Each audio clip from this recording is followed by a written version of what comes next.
Hello everybody, welcome to another video.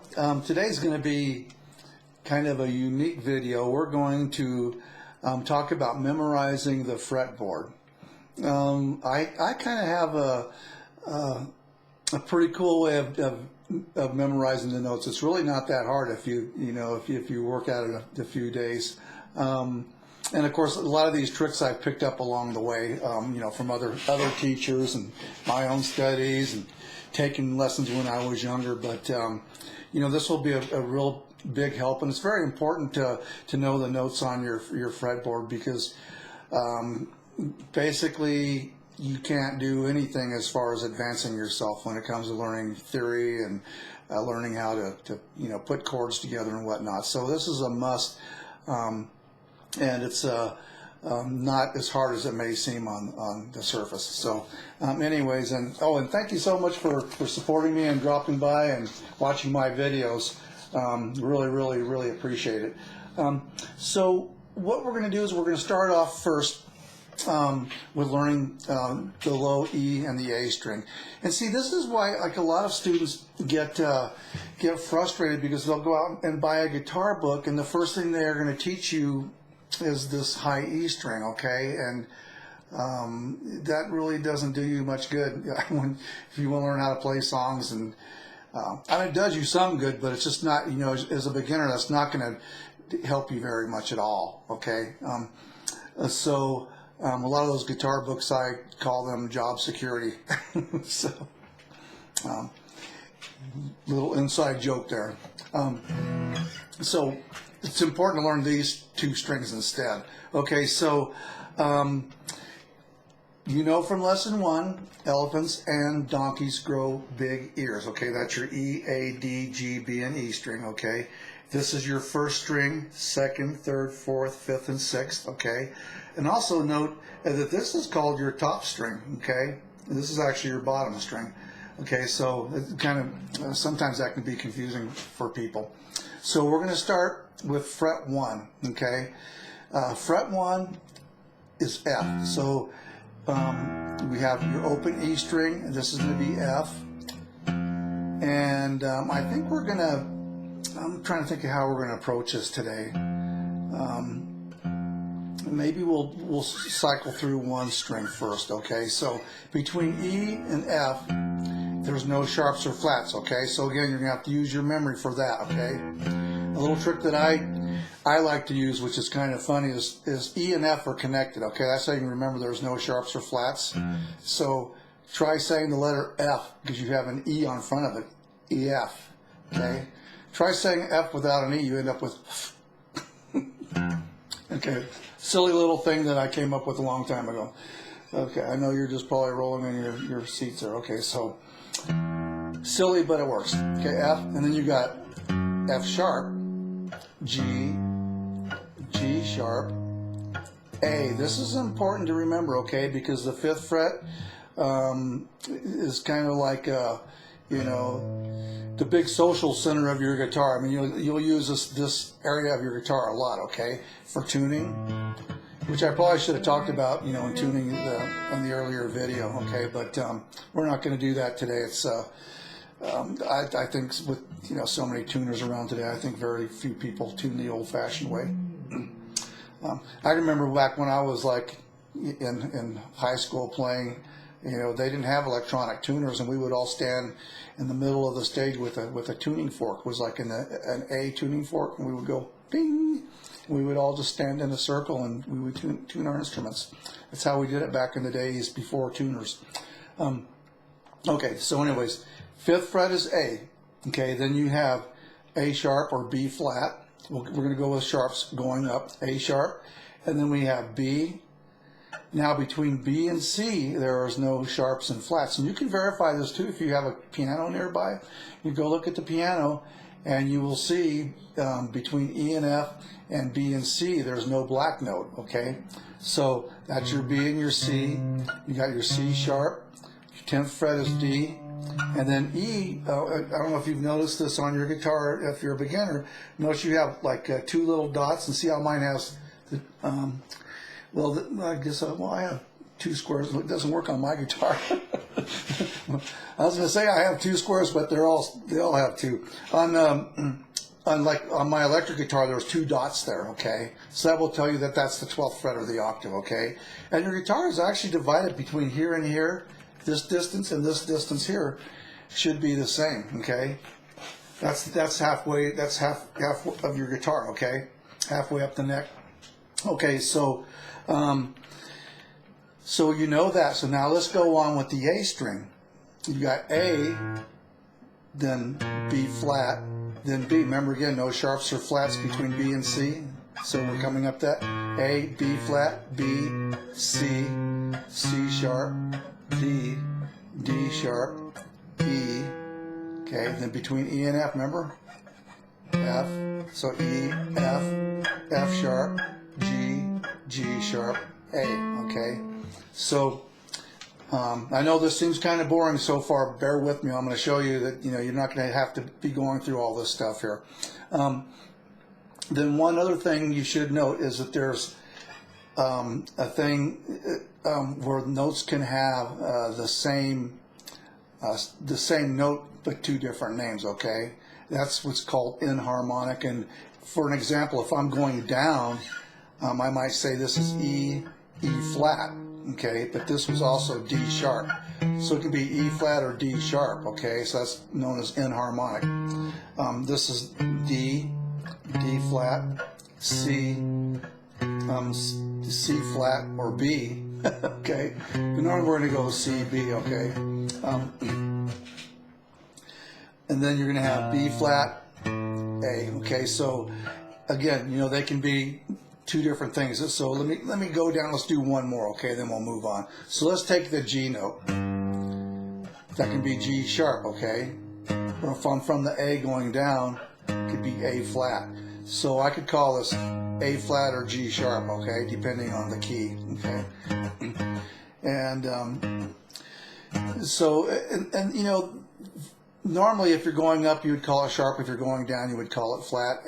But in other cases, like in say if you're reading music in a certain key, you wouldn't want to have like two G sharps or something like that. So that's why you would call something sharp or something flat. Okay, but that's light years ahead. Okay, I never even use any of that stuff.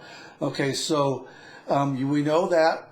And so now you've got all your sharps and flats on your E string and on your A string. And then also remember that this high E string is the same, okay? All these notes are the same. E, F, F sharp, G, G sharp, A sharp or B flat, B, C, C sharp, D, D sharp, E.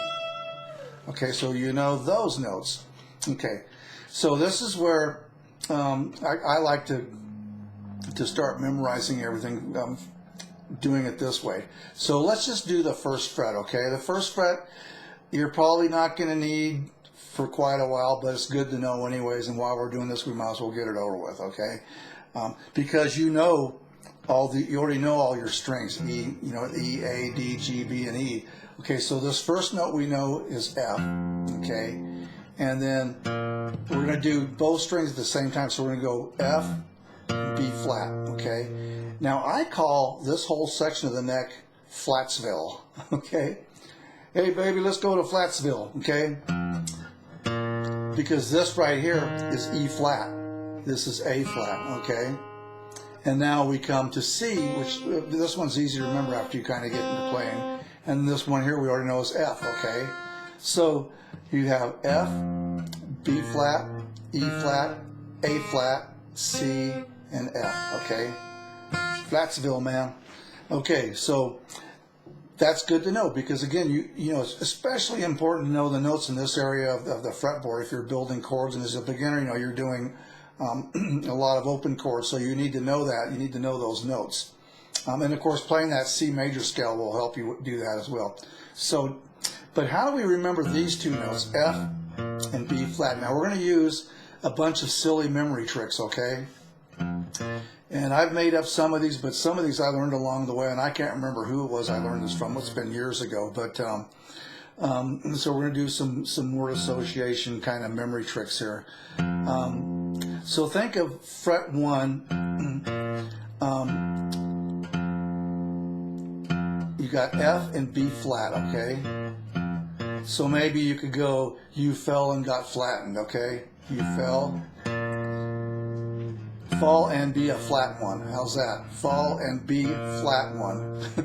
Fall and be a flat one, okay? F and B flat. Or you can make up something different, but you want to come up with a way to associate fret 1, which numbers are hard to remember, with F and B flat.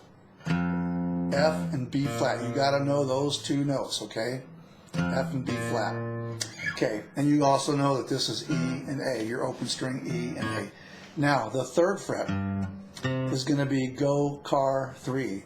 G, C, and fret 3, okay? So you want to know go, car, so you want to associate that with fret 3. And again, you want to close your eyes and you really want to see this in your mind's eye, okay? And you can even think of this as a, it's got to be silly too, and exaggerate it. Go, car, 3, okay?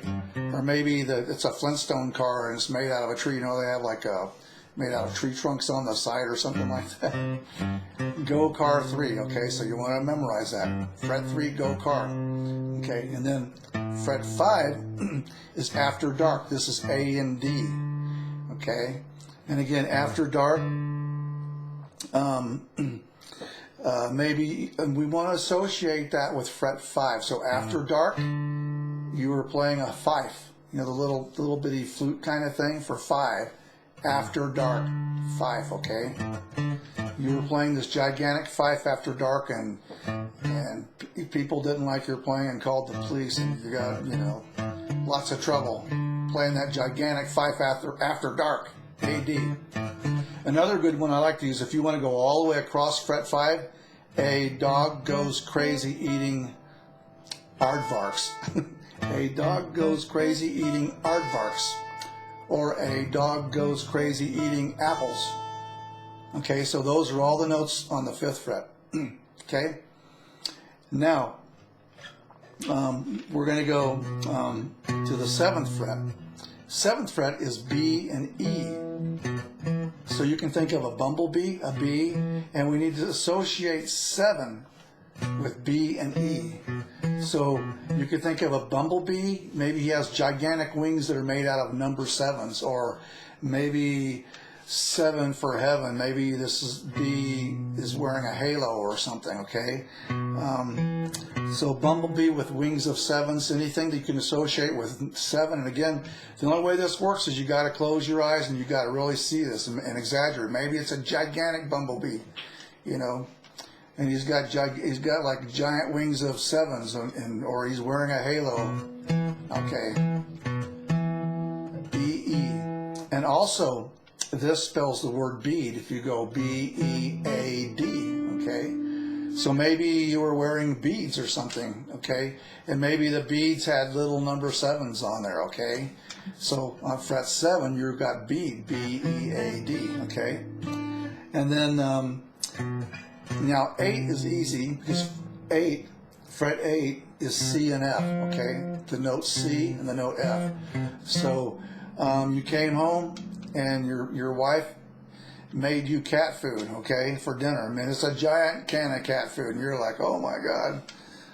And of course, you didn't want to make her mad, so you're like, honey, that's delicious. So CF, you ate cat food. Fret 8, CF, okay? Now we go to fret 10. 10 is dog gone. One of my students came up with this one here, doggone, D-G. Because I couldn't think of one, and maybe if you can come up with one, it'd be great. So so the dog was gone for 10 days, okay? Dog gone, 10 days, D-G, okay? And then, of course, we're back to your 12th fret, okay? So let's go over that one more time. So you got E and A, okay? You fell and got flatted. Fell and B flat. Okay, F and B flat. Go car 3. After dark. After dark. Okay, B, E, A, D. You're wearing beads of 7 or a bumblebee, B, E. C, F, you ate cat food. Ate cat food. Okay, 10. Dog gone, 10 days. back to E and A. Okay, so you got to remember, sit down, you know, lay on the couch or whatever, you know, just get this picture in your mind's eye. So now you also know all the notes on your E string. So now here's the cool thing. If we do now what's called the forward diagonal, which is learning our octaves, if you play a G here, you skip a string and go up 2 frets. This is a G, this is a G, okay? And you want to learn to be able to do it backwards if you play this G. So that way, if you know this note, you just go backwards, do a backwards diagonal, and you know that that's G, you know that's the 3rd fret, you know that's go car, okay? So any of these notes on these 2 middle strings, you can find by interpolation, okay, by using the forward diagonal or a backwards diagonal. So if I'm up here, if I don't know what that note is on first glance, I skip a string, go down 2 frets. Oh, that's a B. Okay. Now the same thing holds true for the A string. Okay. Here's C. If I skip a string, go up 2 frets, that note's C. Okay. If I play this note here, I can reverse it, skip a string, go down 2 frets. Okay, that's going to be a D. So that's a really easy way to know all these notes here on these middle strings, okay? So if you get these 2 strings down, you know 4 strings. Plus you already know the E string. Wow, that's pretty amazing. I've played with musicians that didn't know the notes on their instruments, okay? They just kind of knew their way around the neck by feel. Okay, I don't know how you do that, but you know, so the only string left is the E. I mean the B. There's a couple things you can do, and I'll show you the easiest way. You can continue this forward diagonal concept, okay, but it's slightly different going to the B string, and here's why. Because between your E and your A, your guitar is tuned to 4th, okay? If you do this, E, F, G, A, that's 4, okay? Between A and D is a 4th. A, B, C, D, there's a 4th again. So A and D. Between D and G is a 4th. D, this is weird doing this on the camera, D, E, F, G. Oh, I did it backwards, D, E, F, G, okay? That's a 4th. Okay. Between G and B is a 3rd, okay? G, A, B. See, that's a 3rd, okay? So now, what happens? Oh, let me finish this. And then between your B and your E, you're back to a 4th, okay? So that 3rd difference, that causes when you do this forward diagonal. Okay, remember before we went. I'm just going to go all the way up. Let's do this. Let's start on your low G, okay? So here, you skip a string, go up 2 frets, that's your octave, okay? Starting from the A string, you play C, skip a string, go up 2 frets, there's your C, okay? Because we're a 4th apart. Now, on the G, on the F, on the D string, now this string here is a 3rd lower, which means you have to raise that pinky a note higher. Okay, so this is F, that's an F, this is your octave. Okay, same holds true for the next string. For this note is a B flat. There's a B flat right there, okay? Okay, so you just have to remember when you do an octave from your D string or your G string, you've got, 2 frets, a 2 fret different, 2 frets in between.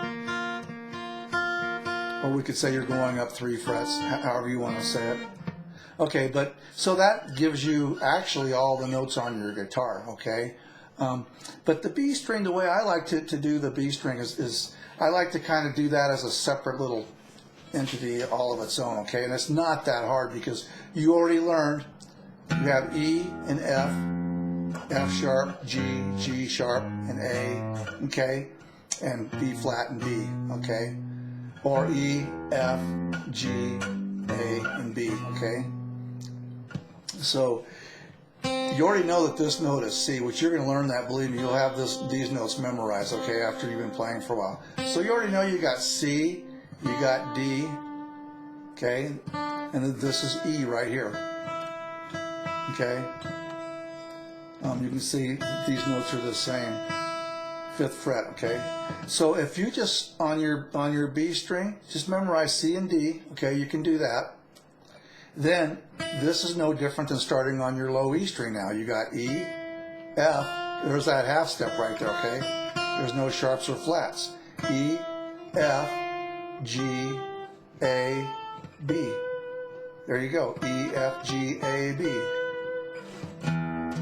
Okay, so if you remember that, you got all the notes on your guitar, okay? And then, like I said, you can just, go do the diagonal backwards or forwards, okay?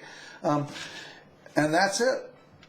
And so you want to just, get this locked into your mind as quickly as possible. It makes learning so much more fun. I mean, I find, the fun thing about playing guitar is the theory and knowing the notes, because when you learn a new song or like a new lead part or something, it's not so much, yes, it's fun to learn the song, but the icing on the cake is, like if you learn a Carlos Santana lead or something like that, or, one of your favorite lead parts, all the notes on the guitar and the scales, and then you can go, wow, I see what he was doing. I can see what he was thinking. That's how he did it, Or, if you want to learn how to do chord spelling, which is just learning how to construct, a chord on your guitar, you must know your notes, because, you can buy those books that have, a gazillion chords in there, and they'll have like 13 ways to do a chord, and it's like most of them suck, so, if you can do chord spelling, you can just, put your own chords together, the ones that sound good, but you can't do it unless you know your notes on your guitar. So that just makes learning the instrument so much more fun, and you really don't have to think that hard if you just get this concept in your mind, okay? So anyways, that's it, and I will try to put these diagrams in the video, okay? Because I think it's going to be important for you to see these. These will also be on my website as well. So please feel free to drop by and do a free membership or something, and check it out. I would really appreciate it. So anyways, thank you so much. I really appreciate it. Thank you for subscribing or potentially subscribing. And thanks for watching my videos, and we will see you on the next video. Maybe it will be something more exciting. Okay, bye-bye.